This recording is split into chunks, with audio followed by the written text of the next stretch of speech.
Hi guys, welcome to the learning garden. I am Mahi. अब हम start कर रहे हैं चैप्टर 2 का पार्ट 3। हम इस चैप्टर में काफ़ी कुछ चीज़ें कवर कर चुके हैं।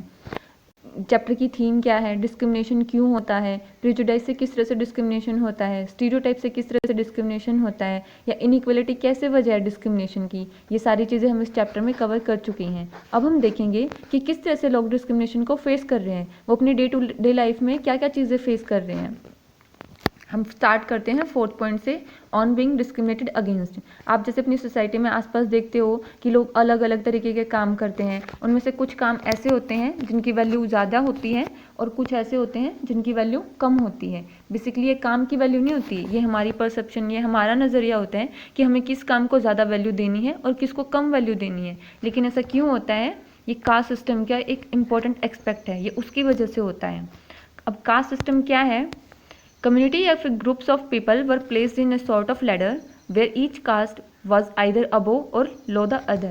देखो, हम इसको इस तरह से समझते हैं, जैसे एक लेडर होती है, उस पर होता है ना कि फर्स्ट स्टेप सबसे नीचे, फिर सेकंड स्टेप उससे थोड़ा ऊपर, थर्ड स्टेप उससे थोड़ा ऊपर। तो इसी तरह से हमने कास्ट सिस्टम को डिवाइड कर रखा है कि जो सबसे नीचे होगा वो लोअर कास्ट हो जाएगी और जो सबसे ऊपर सिचुएटेड होगी वो अपर कास्ट हो जाएगी। तो हमने कास्ट सिस्टम को दो ग्रुप्स में डिवाइड कर दिया, लोअर और अपर। जो अपर कास्ट है वो अपने आप को सुपीरियर समझते हैं, तो बेसिकली वो किसी ना किसी को तो इन्फीरियर समझेंगे ही। उन्होंने लोअर कास्ट को इन्फीरियर समझना शुरू कर दिया, उनको अनटचेबल कंसिडर करना शुरू कर दिया। जो लोअर कास्ट हैं उन्होंने अपने लिए एक टर्म यूज़ करी, दलित। दलित का मतलब क्या होता है? ब्रोकन। वो ये कहते हैं कि समाज ने उन्हें तोड़ दिया, मतलब कि खुद से तोड़ दिया, अपने आप से अलग कर दिया, इसलिए उन्होंने ये चीज़ या फिर ये टर्म अपने लिए यूज़ की।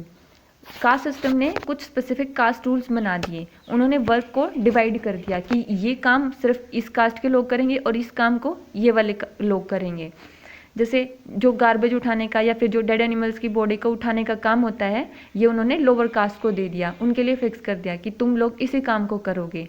बेसिकली कोई काम छोटा या बड़ा नहीं होता, हमें हर काम की रिस्पेक्ट करनी चाहिए और हर उस इंसान की रिस्पेक्ट करनी चाहिए जो इस काम को कर रहे हैं। अगर आप अपना नज़रिया चेंज करके देखोगे तो ये काम सोसाइटी के लिए कितना इंपॉर्टेंट रोल प्ले कर रहे हैं कि अगर हम गार्बेज को नहीं उठाएंगे या फिर वहाँ से उन डेड बॉडी को साफ नहीं करेंगे तो उसका एनवायरनमेंट पे कितना गंदा असर पड़ेगा और फिर उसका हमारी हेल्थ पे कितना बुरा असर हो रहा है। तो ये कितना इम्पोर्टेंट काम है हमारे लिए, और इसको हम मतलब इस तरह से देखते हैं कि जो लोग इस काम को कर रहे हैं उनकी कोई वैल्यू ही नहीं है।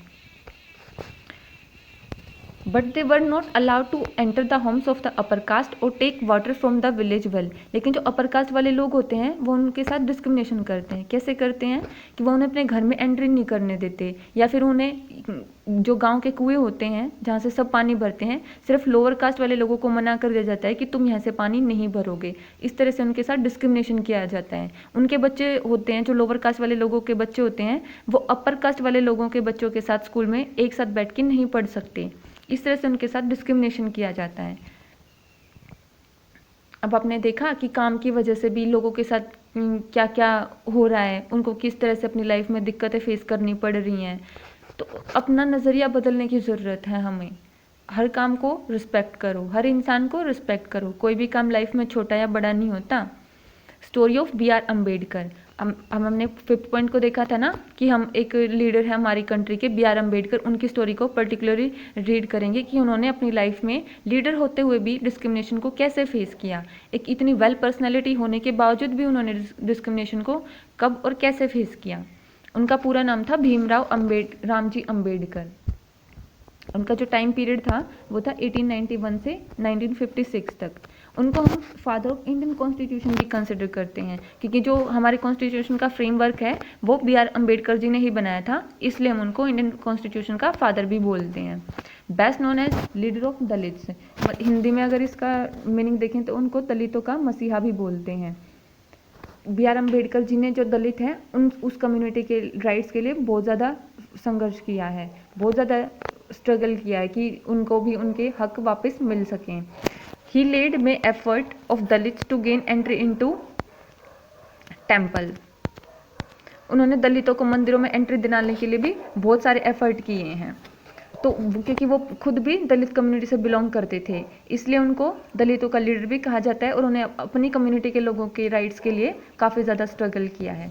वो पहले ऐसे इंसान थे जिन्होंने इन स्टीरियोटाइप्स को तोड़ के अपनी कॉलेज एजुकेशन को कंप्लीट किया और उसके बाद वो लॉयर बनने के लिए इंग्लैंड गए। स्टीरियोटाइप क्या कहते थे कि जो लोअर कास्ट के बच्चे होते हैं उनको पढ़ना लिखना नहीं चाहिए, उनको वही काम करना चाहिए जो कि उनके पेरेंट्स या फिर पहले जो उनकी जनरेशन करती आ रही हैं, आगे भी उनको इसी काम को फॉलो करना चाहिए। लेकिन ये पहले ऐसे इंसान थे जिन्होंने इन स्टीरियोटाइप्स की थिंकिंग को इग्नोर करके अपनी एजुकेशन को पूरा किया और उसके बाद वो इंग्लैंड गए लॉयर बनने। Later converted to Buddhism religion that treated all members equally. और बाद में जब वो उनकी लाइफ का कुछ आखिरी टाइम चल रहा था तो वो बुद्धिज्म रिलीजन में कन्वर्ट हो गए, क्योंकि वो किसी ऐसे रिलीजन को देख रहे थे जिसमें सब लोगों को इक्वली ट्रीट किया जाता है। और उनके जो कुछ फॉलोवर्स थे उन्होंने भी उनके साथ साथ अपना रिलीजन चेंज कर लिया था। यहाँ तक हमने देखा BR अम्बेडकर जी के बारे में कि वो कौन थे और क्या पर्सनैलिटी थे। अब हम देखते हैं कि उन्होंने फर्स्ट टाइम कैसे डिस्क्रिमिनेशन को फेस किया, फर्स्ट टाइम कैसे कास्ट बेस्ड डिस्क्रिमिनेशन को फेस किया। 1901 में जब वो 9 साल के थे तो वो अपने भाइयों के और अपने कज़न के साथ कोरेगांव जा रहे थे, जो उनका गांव था। वो अपने पिताजी से मिलने कोरेगांव जा रहे थे और जब वहाँ पे वो कोरेगांव के स्टेशन पे उतरे तो स्टेशन मास्टर ने उनकी टिकट चेक की। वो बहुत ही काफ़ी अच्छे दिख रहे थे, मतलब एक वेल पर्सनैलिटी जो बोलते हो ना, 9 ईयर्स की एज में भी बहुत ही अच्छे दिख रहे थे। उनके कपड़े, उनका तरीका बहुत ही अच्छा था बात करने का। तो वो स्टेशन मास्टर उनसे काफ़ी हंस हंस के बात कर रहा था। और वो अपने कज़न्स के साथ वहाँ पे बैठ गए कि उन्हें कोई ना कोई वहाँ से लेने आएगा और उनके घर पे छोड़ देगा। लेकिन काफ़ी देर वेट करने के बाद भी कोई नहीं आया तो स्टेशन मास्टर उनसे बात करने लगे कि आपका नाम क्या है और आप किस कास्ट से बिलोंग करते हो। तब अम्बेडकर जी ने बताया कि मैं महार कम्युनिटी से बिलोंग करता हूँ। ये सुनते ही स्टेशन मास्टर का बिल्कुल मुंह उतर गया और वो जो अब तक उनसे हंस हंस के बात कर रहे थे वो अब उनसे थोड़ा दूर खड़े होकर बात करने लगे, क्योंकि महार कम्युनिटी को अनटचेबल कंसिडर किया जाता था। और अब उनके साथ साथ वहाँ पे जितने भी वो बुल कार्ट वाले खड़े थे उन सब लोगों को पता चल गया कि महार कम्युनिटी से बिलोंग करते हैं। तो कोई भी रेडी नहीं था उन्हें कोरेगांव छोड़ने के लिए, उन्हें उनके गाँव तक ले जाने के लिए। हालांकि वो कह रहे थे कि हम डबल चार्ज भी देंगे, लेकिन इसके बावजूद भी किसी ने उन्हें उनके गांव तक नहीं छोड़ा।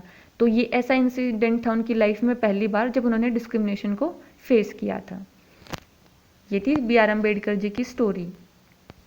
Striving for equality. इक्वलिटी एक ऐसा टूल है जिससे हम डिस्क्रिमिनेशन का एंड कर सकते हैं, यानी कि इक्वलिटी के लिए हमें स्ट्रगल करना पड़ेगा और इसी टूल से हम डिस्क्रिमिनेशन को ख़त्म कर सकते हैं। Struggle for freedom. हमने ब्रिटिश रूल के अगेंस्ट बहुत ज़्यादा स्ट्रगल किया है अपनी फ्रीडम को पाने के लिए, लेकिन अब हमें इक्वलिटी के लिए भी स्ट्रगल करना पड़ेगा। ये कोई ऐसी चीज़ नहीं है जो हमें खुद ब खुद मिल जाएगी, इसके लिए हमें कॉन्टिन्यूसली स्ट्रगल करना पड़ेगा। Many Dalits organise themselves to gain entry into temples. बहुत सारे ऐसे दलित थे जिन्होंने खुद को ऑर्गेनाइज्ड किया ताकि उनको मंदिर में एंट्री मिल सके। Women should have as much right to education as man did. Women से चाहती थी कि जैसे मेल को एजुकेशन का राइट है वैसे ही फीमेल को भी एजुकेशन का राइट मिले। Peasants and tribals fought to release themselves from the group of money lender and high interest they were charge. Peasants और जो ट्राइबल्स थे, ट्राइबल कम्युनिटी के जो लोग थे, वो चाहते थे कि उन्हें इन मनी लैंडर से छुटकारा मिल जाए, क्योंकि वो उन पर बहुत ज़्यादा हाई अमाउंट में इंटरेस्ट चार्ज करते थे। लेकिन ये यहाँ पे सिर्फ स्ट्रगल ही चलता रहा, कुछ भी अचीव नहीं हुआ था। जब हमें इंडिपेंडेंस मिली 1947 में तो हमारे लीडर्स ने ये हर टाइप की इनइक्वलिटी को देखा और वो इस चीज़ को लेके काफ़ी कंसर्न थे कि हमें इनइक्वलिटी को ख़त्म करना है। और जब उन्होंने कॉन्स्टिट्यूशन का फ्रेमवर्क तैयार किया तो बहुत सारे ऐसे प्रिंसिपल और ऐसे आइडियाज़ उसमें डाले थे कि इंडिया में सभी लोगों को इक्वल कंसिडर किया जाए। इक्वलिटी इज रिकोगनाइज्ड एज की वैल्यू। इक्वलिटी को उन्होंने की वैल्यू की तरह रिकोगनाइज किया कि ये सबसे इंपॉर्टेंट पॉइंट होना चाहिए। लोग एक दूसरे को इक्वल समझेंगे तो सोसाइटी में बहुत सारी चीज़ें अच्छी तरह से हो पाएंगी, वेल मैनेज्ड रह पाएंगे लोग। Untouchability is seen as a crime and has legally abolished. Untouchability को एबोलिश किया गया और उसको एक क्राइम की तरह देखा गया। अगर फिर भी इसको कोई प्रैक्टिस करते हुए पाया जाता था तो उसको सजा भी दे सकते थे। Right for diversity was a significant element in ensuring equality. यानी कि जो डाइवर्सिटी के लिए जो राइट है, यानी कि डाइवर्सिटी की रिस्पेक्ट होनी चाहिए, वो एक बहुत ही इम्पोर्टेंट ऐसा सिग्निफिकेंट एलिमेंट था जिसकी वजह से इक्वलिटी को इंश्योर कर सकते थे। और डाइवर्सिटी के लिए यानी कि हर किसी के लिए रिस्पेक्ट होना सेक्युलरिज्म का कॉन्सेप्ट है कि आप किसी को भी ना तो कोई काम करने से रोक रहे हो और ना किसी को फोर्स कर रहे हो कि तुम ये काम करो। जो जिसको करना है वो उस काम को कर सकता है। यह है सेक्युलरिज्म का concept. Ideas enriched in our constitution despite दम इनइक्वलिटी एग्जिस्ट ओवर टुडे। इतने सारे अच्छे आइडियाज़ का हमारे कॉन्स्टिट्यूशन में होने के बावजूद भी इनइक्वलिटी आज भी हमारी सोसाइटी में एग्जिस्ट करती है। अब इसमें गवर्नमेंट की कोई गलती नहीं है, क्योंकि उन्होंने तो काफ़ी अच्छे से एफर्ट किए हैं। उन्होंने बिल्कुल मतलब दिल खोल के एफर्ट लगाया कि हम इनइक्वलिटी को अपनी सोसाइटी से, अपनी कंट्री से ख़त्म कर सकें। लेकिन उनके जो लॉज हैं उनसे सोसाइटी अभी बहुत ज़्यादा पीछे है। लॉज और सोसाइटी दोनों चीज़ें आपस में अलाइन नहीं कर पा रहे हैं। तब जब तक सोसाइटी इन लॉज के साथ अलाइन नहीं कर पाएगी तब तक इक्वलिटी स्टैब्लिश नहीं हो पाएगी।